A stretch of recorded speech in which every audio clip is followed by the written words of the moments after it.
Doreen Mack, and welcome to Carson Memories. Today we have our guest, Kay Winters, who has a lovely story to tell about growing up here, or actually being here. She was born in 1920, married Archie Posey, and came to Carson City where his family owned the Ford dealership. And from that union they had 2 children, and when Archie went to war, and when the war was over, she was divorced and married John D. Winters, who had 3 children, and that began their life together. I'm going to introduce to you Kay Winters. Kay, thank you so much for being with us today. You were also featured in this book, Woman's Legacy. This is a great book that has women of prominence that have done some great things in Carson City, and she is featured on page 151. So, Kay, tell me about your life. I was just fascinated to know, there's so many things about you that are just intriguing. You tell us about when you were here, Highway 50 was the main highway from Washington, D.C. to Sacramento. And it ran through Carson City, up to Kings Canyon, and over to Tahoe, and then Sacramento. And it was the only paved street in town, and the rest of them were dirt. And you got the paved road to the governor's mansion because of the paved road through the from the highway. So how was life growing up back then? Well, it was very interesting because there were approximately 1,500 people in Carson, and we knew everybody. And it was just a small town with many saloons and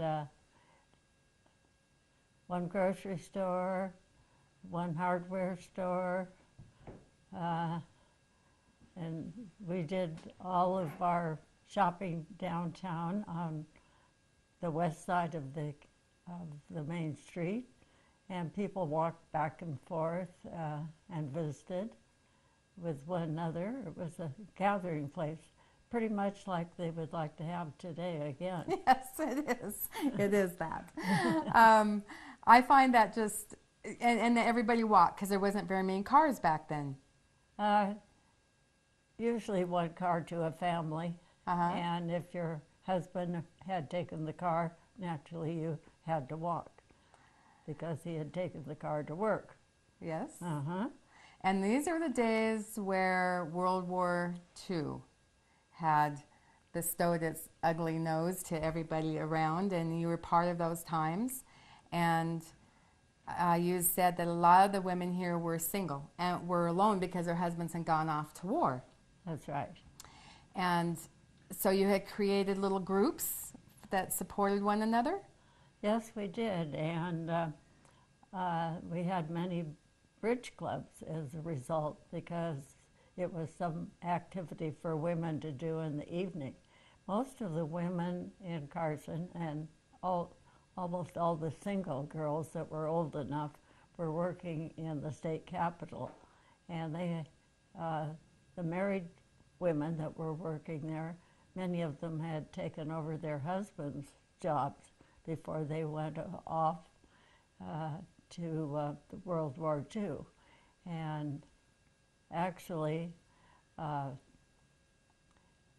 we also did a lot of war efforts, like I knew how to knit, and the government furnished khaki yarn to me to knit things for the soldiers, helmets, gloves,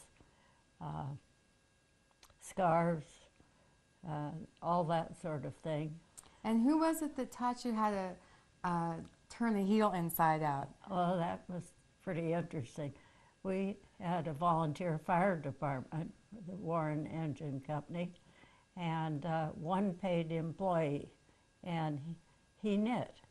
And so I knew how to knit things straight up and down, but I didn't know how you turned a sock. So I heard that he did that. So I went to him and asked him, and he very patiently sat there and taught me how.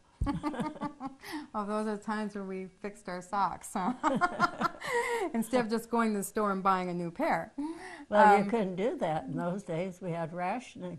Oh, that's true. So That is true. it was impossible. And there was one hardware store, which is now the Secretary of State building. It was owned at one time by, George Myers. and then Lad Furlong, I believe, had that later. Uh-huh. There was 2 drugstores, Yes. Muller's, Muller's and Kissmeyer's, and 1 grocery store. and 1 grocery store. It was also a bakery, and they made their own ice cream as well. It was a popular spot. I can't imagine how food got brought here coming from Well, it came on the train, on the train. and when we would have a lot of snow, which of course we haven't had this year, but if there were big snow drifts and the train couldn't make it from Reno to Carson City, then we would simply be without food sometimes, because deliveries in those days weren't like today. Right. With the rationing, the store shelves were not stocked as we see them today at all. And so we depend upon the V&T a lot to bring food from Reno, where that was the main hub at that time. Well, and Kay has a wonderful story about her husband who was going to college, and he would ship his laundry back to his mother on the train to do his laundry. I found that very funny. She's also very instrumental in bringing Carson City to be Carson City. Her husband's family goes back to 52, they moved to Washoe Valley from California, and we were Utah Territory at that time. And John D. and grandfather and his uncles were amongst those who met at the Warm Springs Hotel, which is where the state prison was, and that was the main hub, and they discussed what they were going to do about forming a state and a capital city, and they took an active part in that. I've heard about that hotel, but to actually know Uh-huh. somebody that during that time, that's a pretty amazing time, huh? There also was no hospital here, and Kay was instrumental in getting fundraisers to get the hospital here, and she was friends with Dr. Petty, who had said that he would not stay here unless there was a hospital. And Max Fleischman said that if they did the fundraisers, whatever they could earn, that he would match their fund. That's what they did, and this is how Carson Tahoe Hospital became to be. And you can tell them about Dr. King, our first surgeon that you had met, you introduced. Well, actually, going back to the original part of fundraising for the hospital, the entire town turned out. It was simply astounding. We had, at that time, just one gambling place in town. It was Ella Broderick. And she took all of her tables, gambling tables, and all of her dealers and so on to the Civic Auditorium, and the entire town turned out and gambled. And people who didn't even gambled. But anyway, they raised a huge amount of money thanks to Ella. And then what else did you want to know? Oh, about Dr. King. Dr. King. Through family connections, Dr. King came from the Northwest where he had done his internship. Originally, he was from Boston area, and he and his wife and children had moved to Seattle, where he did his internship and then he was ready for a private practice. And through mutual family member, he was told to come to Carson City because we had a brand new hospital and no surgeon. And he did come to Carson, and he stayed with us at our home, and I called and made an appointment for him to meet with the two doctors that we had at the hospital at that time, Dr. Petty and Dr. Ross, who was actually from Virginia City. And I drove Dr. King to the hospital, and these two doctors were standing on the front porch waiting to meet him. That would never happen today. Anyway, so I left, and I said, call me when you're through and I'll come back and pick you up. And he said, well, your home's only a couple blocks from here. I think I can walk. And he came home and talked to me about what a wonderful facility we had. And we were very proud of it, of course, the very first hospital. And then he drove out to, he had been told that Dr. Hand in Minden was giving up his practice, and because he was retiring, and Dr. King was to look at it, and he drove out to see him, and within about a half an hour he was back walking in my back door. And I said, Bill, what are you doing here? I thought you were going to see Dr. Hand. He said, I got thinking, I had such a wonderful time with those doctors and at the hospital. I felt that I belonged here in Carson City. And so he said, I had to look on the highway, which was narrow at that time, for a place to turn around and come back. And he drove to Cradlebaugh, not knowing anything about Cradlebaugh, but was able to turn around there and come back to Carson. And then he made his decision to stay there. And he was our first surgeon in residence at the hospital. I remember him. I remember him as a child, and he was a wonderful doctor. Yes, he was. And I also remember Dr. Petty and Dr. Grundy. Dr. Grundy came later. He came later. He was a druggist to begin with. Then he decided to go to medical school. Okay. I'm curious, how long did it take to build the hospital? You know, I really can't tell you. Overnight. It seemed like it. Wow, that was really quite a feat to undertake for sure.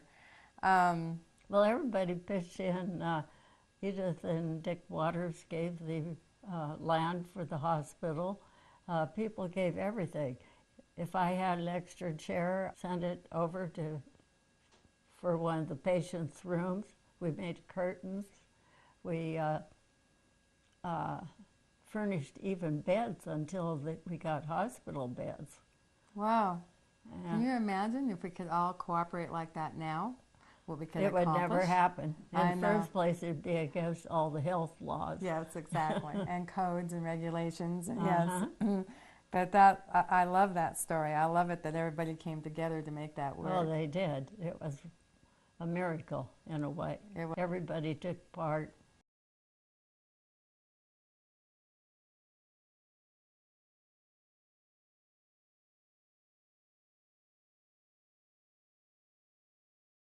Kay Winters is a pioneer in her own right. During World War II, her husband had gone off to war and they had had 2 children. When he returned, they had distanced themselves in their relationship, and they got a divorce. This was a very difficult time for that period because women just did not do that. But she did. And she later met John D. Winters. And John D. Winters was a remarkable man, and she has a wonderful story to tell how they met at Christmas time. Well, we had 2 children. At that time, they were not a family, of course, but they were the same age and they were in kindergarten, his youngest daughter and my son. And they had a Christmas play. And at the Christmas play, my son was the snowman, and he had a top hat and a corncob pipe. And during his little performance at the front of the stage, he dropped his corncob pipe and he leaned over to pick it up, and of course tumbled right off the stage in his voluminous outfit. And a very nice man ran up and picked him up and put him back on the stage. And after the play was over, I went over, introduced myself to this nice man and thanked him. And a year later, we were married. And John brought 3 children to that relationship. That's right. So you raised 5 children. Mm-hmm. And was John, had he been divorced, or had his wife passed away, or? No, he had been divorced. Divorced.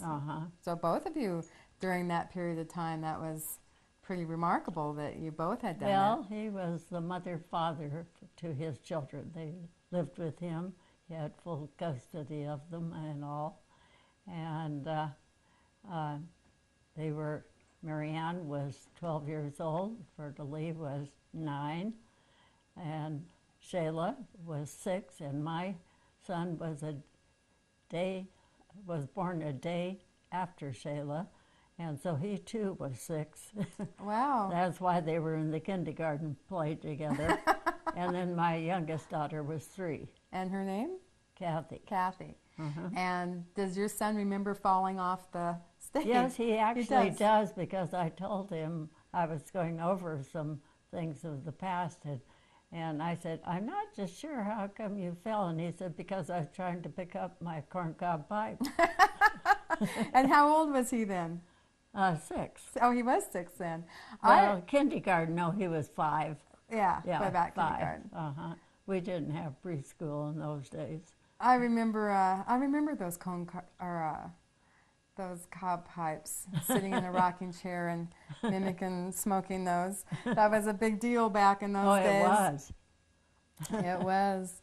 So, so you said that we were a town of 1,500 people, dirt roads, and everybody knew everybody, and the V&T took you to Reno. And did you make that trip over the mountains to Sacramento? Oh, yes. Over the Kings Canyon Yes. Road. That had to be quite a trip, huh?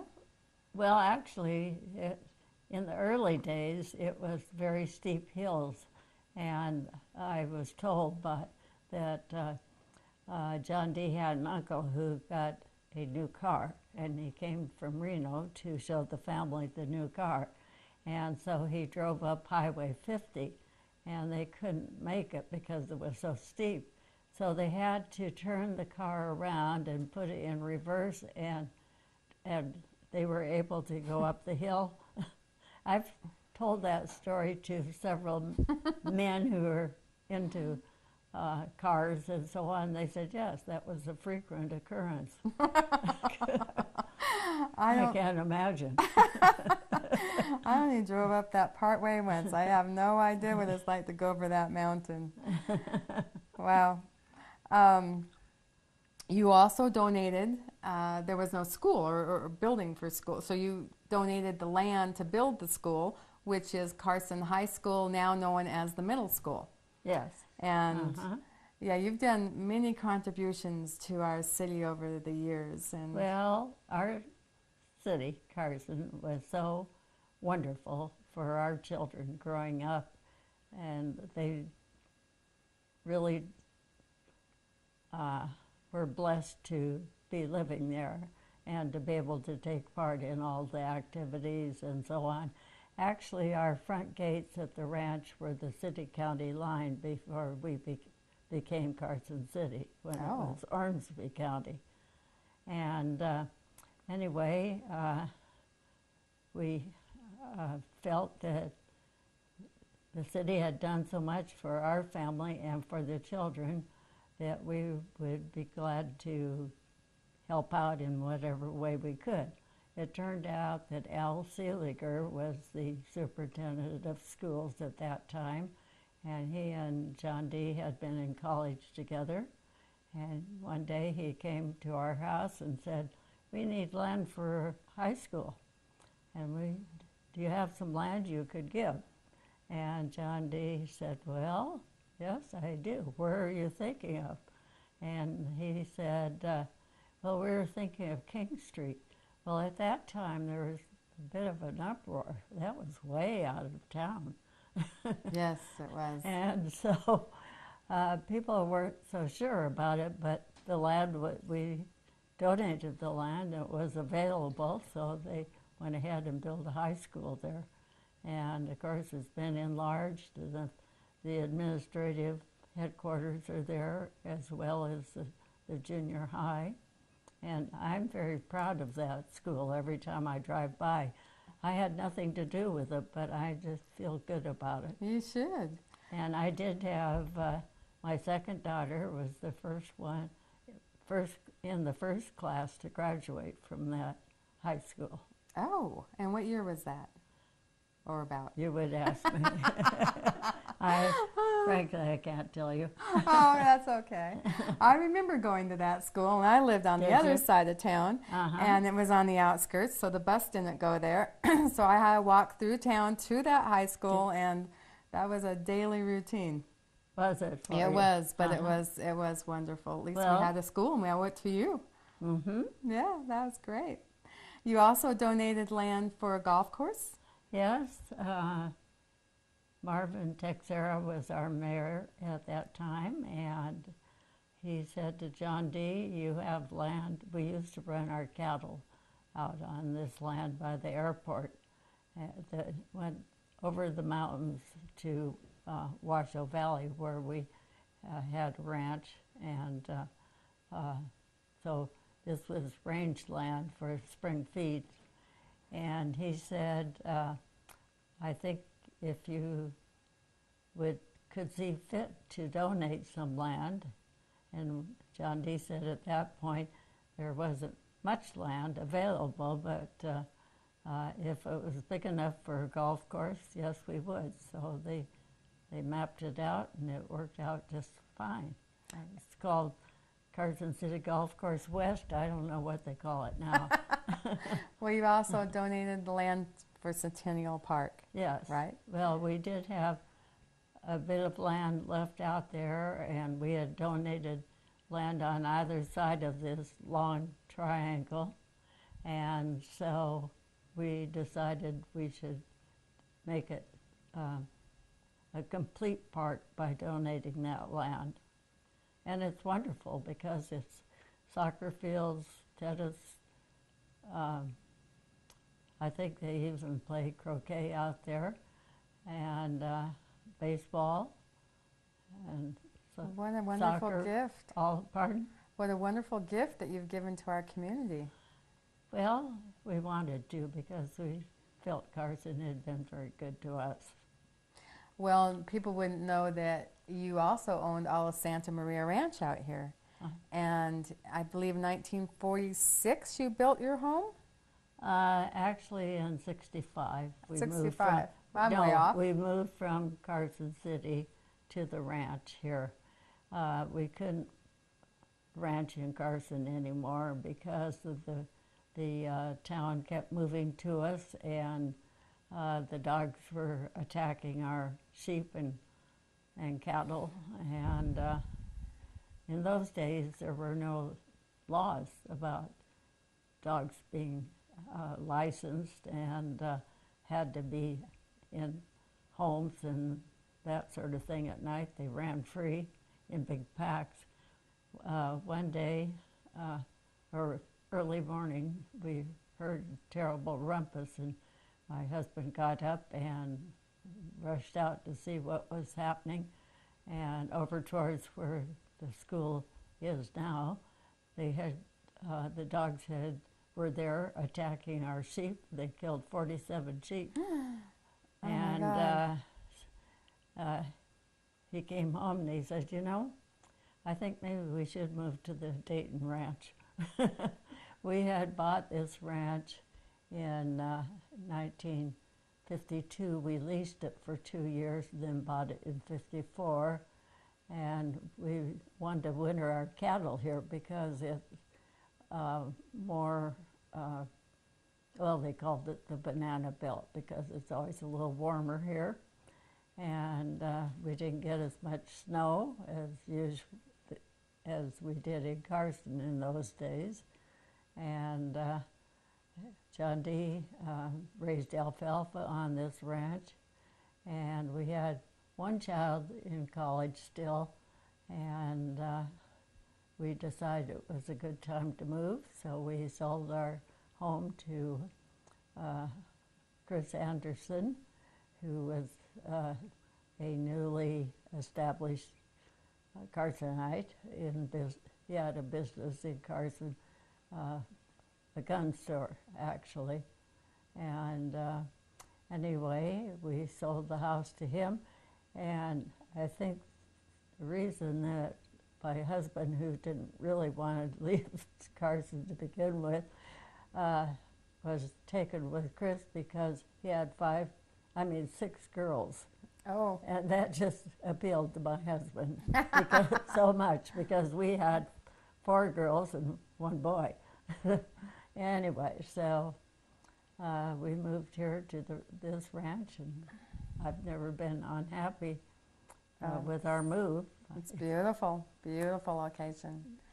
And the house that she's talking about that the Andersons purchased from them, for those of you that know back in the 60s, would recognize it as the cannons that sat out front this house. And it's the Winters house, right? That was on at the end of Robinson Street. End of Robinson Street. Right on, well, we put Richmond Street in there, and we did have some homes on Richmond Street. Oh, okay, so you did that too. Wow. Well, this has just been fascinating.